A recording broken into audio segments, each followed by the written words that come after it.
This is THV 11 News at 6.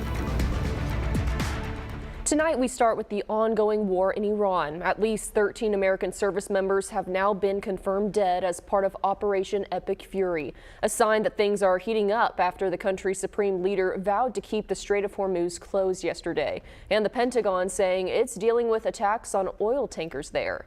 It's sending gas prices up for a 13th day in a row. Good evening and thanks for joining us here at 6. I'm Brooke Buckner. Tonight, the national average for a gallon of unleaded now stands at $3.63, according to AAA. Now it's a little lower here in Arkansas, just around $3 a gallon. But every day the price goes up little by little, leaving a lot of people wondering just how high it might go. The vice president trying to ease those concerns today, saying the administration is working to bring prices down. There's a whole host of things that we're focused on in the administration to try to ensure that we do the right thing by the American people. What the president has said very clearly is that he does not like higher oil prices, and neither do I, but he also believes that we're going to make the American people safer and that we're going to bring those prices at the pump back down to the levels they need to be for the American people. Energy Secretary Chris Wright has suggested the Navy might be able to start escorting ships through the strait later this month, but that is not guaranteed, leaving many wondering as they prepare for spring break travel. And now I have meteorologist Nathan Scott joining me here on this Friday night. There is a lot happening around central Arkansas this weekend. What should we expect weather-wise? Is it going to cooperate? Saturday, we're fine. Okay. Sunday is the day we all need to stay weather aware because we will be watching for the potential of strong to severe thunderstorms rolling their way through. We have made Sunday a THV 11 weather impact alert day between 1 o'clock in the afternoon all the way until 10 o'clock in the evening because we're looking at an increasing threat of severe weather. Here's the latest from the Storm Prediction Center, and we've gone from a level 2 out of 5 to now a level 3 out of 5 for the majority of Arkansas. The main threats will be for a line to produce damaging wind gusts. The tornado threat certainly cannot be ruled out, and I'll have more on what to expect for Sunday coming up in Maine weather. But out there right now, it's pleasant. Temperatures are into the low to mid 70s. Hour by hour, numbers will slide down into the 50s shortly after sunset, and lows tonight not as cool as we saw this morning, but still pleasant. Temperatures dropping down to the mid to upper 40s. Saturday, a breezy day, highs mid to upper 70s, and then, like I said, changes arrive here as we go into Sunday. And it's going to turn much colder early next week. Details on that and more coming up. Thank you, Nathan. New tonight at 6, the Arkansas Board of Education has once again voted to suspend the teaching license of Quitman High School football coach DJ Mars. That decision coming in a 4-1 vote after finding that he did not respond promptly to hazing incidents among junior high players last summer. They were forced to vote again without certain members present because earlier this year, a circuit judge found those members met and counseled the people bringing the charges. The board has also approved the plan to convert Hall High School into a public charter starting this fall. Hall has seen a decline in enrollment over the years and now only has a few hundred students. LRSD will still operate the school and have students taking both in-person and virtual classes. A congressional hearing held in Little Rock today pulled back the curtain on years of failures inside the Little Rock Housing Authority and put federal officials on notice. Lawmakers heard testimony about oversight failures, years of mismanagement, and a long waiting list that continues to affect families. THV 11's Tanya Motorzitsky was there, and she explains what's next for HUD. HUD, though, has a huge gap here. I'm so disappointed in HUD's field office, the regional office, and in overseeing this. The blunt message from Arkansas Congressman French Hill as lawmakers gathered in Little Rock Friday to question failures, not only with Metropolitan Housing Authority, but across the country. MHA Director Dr. Nadine Jarman, who was terminated in August 2024 after filing a 161-page complaint with HUD, was rehired after the Little Rock Board of Directors dismantled the MHA board.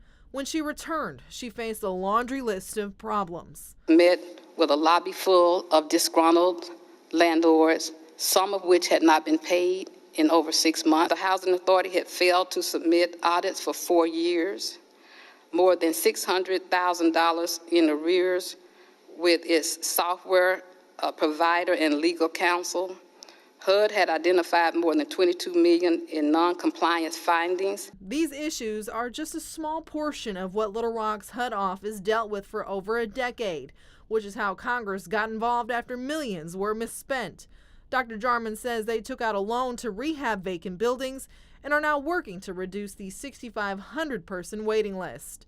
Congressman Hill calling for stronger oversight. Demand greater accountability out of HUD, period, full stop.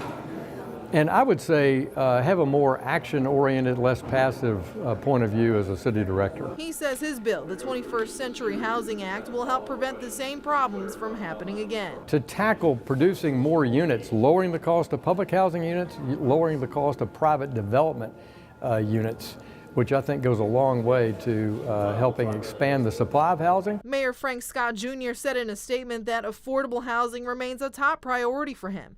He pointed to the city's work to keep residents in Madison Heights from facing foreclosure and said his team is committed to finding long-term solutions for families who rely on federal assistance. MHA Board Director Carrie Wright says there are steps HUD can take right now. Term limit board members, number one. Number two, I think that HUD intervention is desperately needed. In Little Rock, Tanya Motorzycki, THV News. Tanya, thank you. Chris Jones, French Hill's opponent in the November election, told THV 11 today's hearing delivered more criticism than solutions. For his full statement, head to thv11.com. Meanwhile, Governor Sanders has announced nearly $500,000 in financial assistance for 4 water and wastewater projects across the state. Here's a look at those projects there on your screen. The governor says it is much needed to help our infrastructure keep up with the record growth the state is seeing. Some state employees have been furloughed for well over a month, but now there's some hope that they could finally end that. Employees of the Arkansas Division of Services for the Blind have been furloughed since January 29th, originally due to a federal government shutdown. But once that shutdown ended, the furlough continued. At the division's quarterly board meeting today, Cody Waits with Arkansas Workforce Connections says it's due to a delay in getting grant money from the federal government. We've been in contact with them. They've assured us that they're working on getting us our grant funds. Outside of being able to tell you that, I don't know exactly what on their end is holding this up.